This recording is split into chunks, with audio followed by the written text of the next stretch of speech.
శంకరపాలి క్రిస్పీగా విరిగిపోకుండా రావాలి అంటే ఇలా చేసుకోండి. ఒకసారి చేసి పెట్టుకుంటే 15 రోజులైనా నిల్వ ఉంటాయి. ఒక గిన్నె తీసుకొని అందులో కొలత కోసం ఏదైనా ఒక గిన్నె కానీ కప్పు కానీ తీసుకోండి.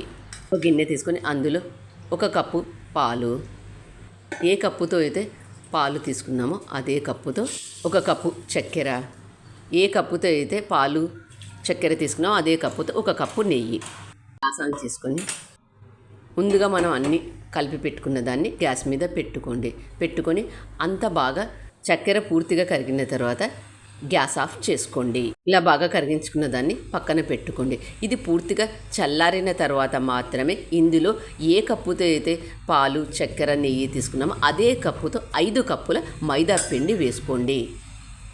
మైదా పిండి వద్దనుకునే వాళ్ళు గోధుమ పిండి వేసుకోండి. ఇలా కలుపుకున్న దాన్ని ఒక ప్లేట్లోకి తీసుకొని అంతా ఒక ముద్దలాగా చేసుకోండి. ఇలా చేసుకున్న పిండి ముద్దను 2 భాగాలుగా చేసుకొని రౌండ్గా చేసి పక్కన పెట్టుకోండి. రౌండ్గా చేసుకున్న ఒక పిండి ముద్దను తీసుకొని ఇలా చేసుకోండి. రౌండ్గా చేసుకున్న దీన్ని మరీ పల్చగా చేసుకోవద్దు, మందంగా ఉండేటట్లు చూసుకోండి. మరీ పల్చగా మరీ మందంగా కాకుండా వీడియోలో చూపిస్తున్నట్లు చేసుకోండి. ఇలా చేసుకున్న దీన్ని అంచులను కట్ చేసుకొని ఇలా స్క్వేర్గా కట్ చేసుకున్న దీన్ని అన్నీ సమానంగా ఉండేటట్లు కట్ చేసుకోండి.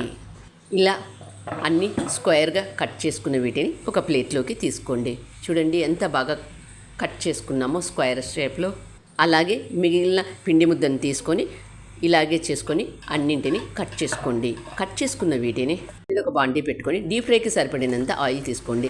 ఆయిల్ బాగా వేడైన తర్వాత మంటను మీడియం హీట్లో పెట్టుకొని ముందుగా మనం కట్ చేసుకున్న వాటిని ఇందులో వేసుకోండి. వేసిన వెంటనే గరిటె పెట్టి కలపవద్దు. కొద్దిగా కాలిన తర్వాత మరొక సైడు తిప్పి వేసుకోండి. ఒక సైడు కొద్దిగా కాలిన తర్వాత మరొక సైడు తిప్పి వేసుకోండి. ఇలా 2 వైపులా కాల్చుకున్న వీటిని ఒక ప్లేట్లోకి తీసుకోండి. అలాగే మిగిలిన వాటిని కూడా వేసి కాల్చుకోండి. ఇవి ఆయిల్లో నుంచి తీసేటప్పుడు మెత్తగా అనిపిస్తాయి, చల్లారిన తర్వాత బాగుంటాయి.